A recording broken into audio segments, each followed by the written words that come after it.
Redes para iniciantes, acesso remoto. Muito bem.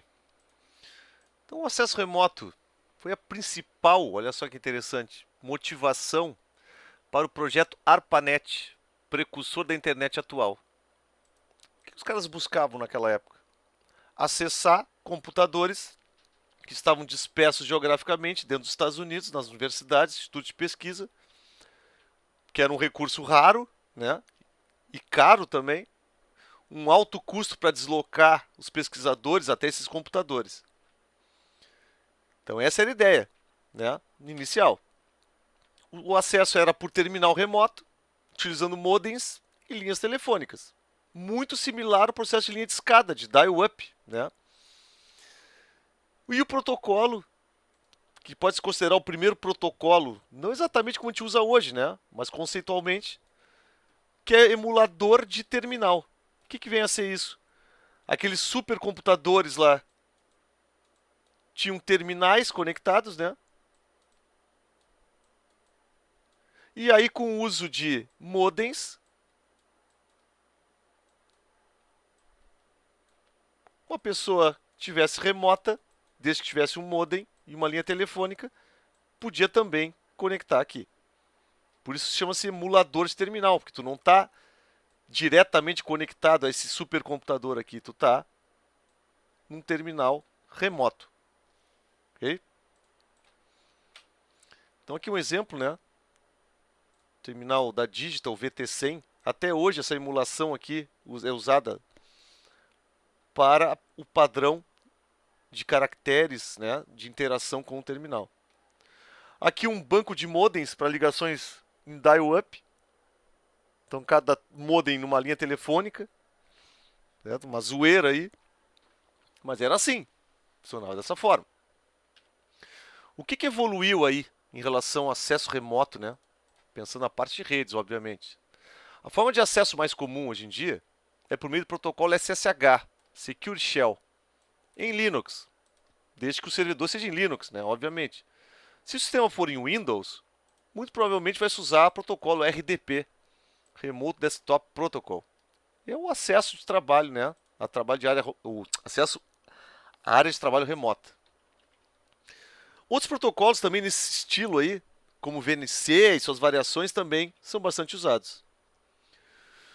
Quando não há acesso direto aos servidores, usa-se recurso de VPN ou abertura de portas para se fazer SSH ou para se usar RDP ou VNC.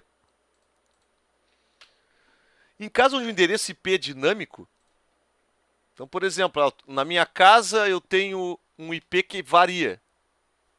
Ele é variável. A operadora que me fornece a internet aqui não me fornece um IP fixo.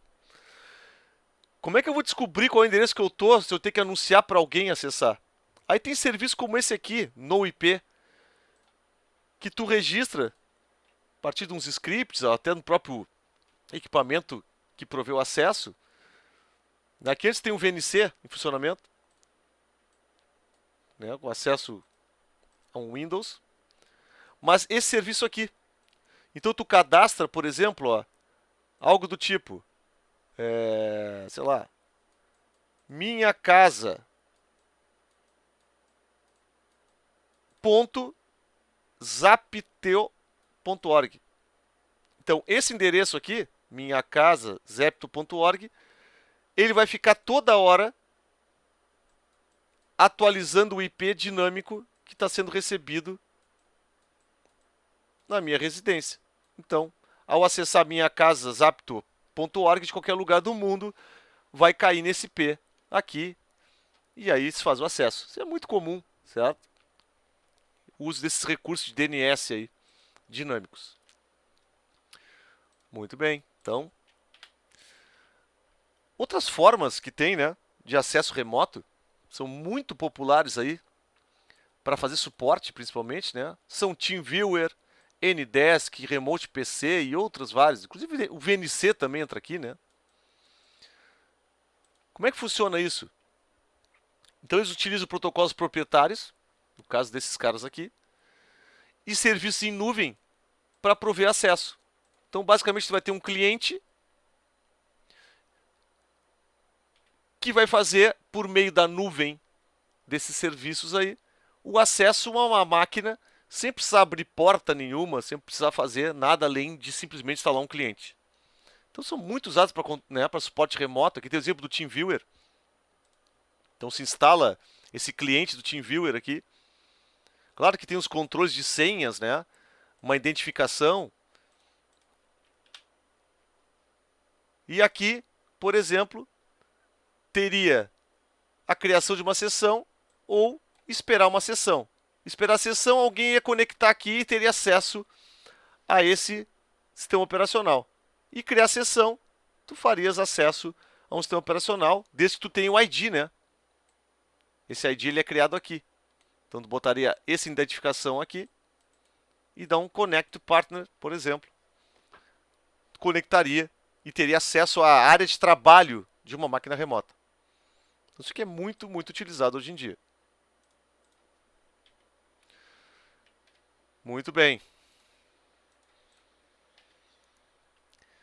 Então, sim, ó, o acesso remoto é algo comum e necessário na área de redes. Isso aí é rotina, é básico. Então, todos os procedimentos, basicamente, são remotos. Olha a situação. Mesmo presencialmente dentro de uma empresa, atuando na administração de redes, tu vais participar 95% ou mais do tempo fazendo acesso remoto a serviços, sistemas, dispositivos. Então, se tu está no local, tu vai estar acessando remoto.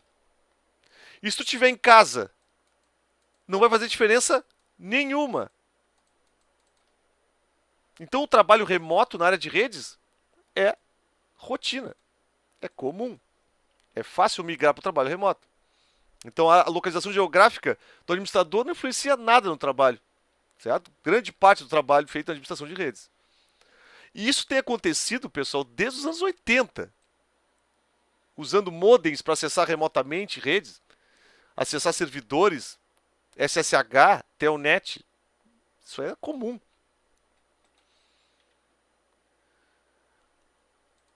Atualmente, né, com acesso residencial à internet de qualidade, então pode ser usado qualquer dessas alternativas aí de acesso remoto sem problemas.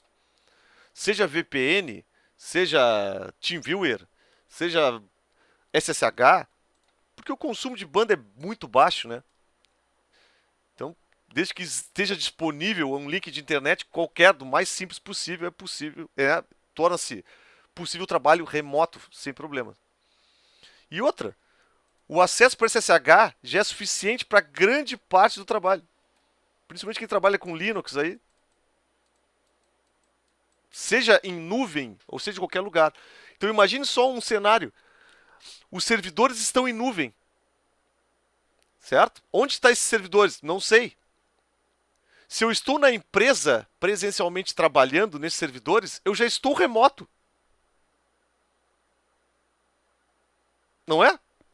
Então, mais claro fica ainda que o acesso remoto é rotina, né? É um nosso dia a dia aí para quem trabalha nessa área de administração de redes.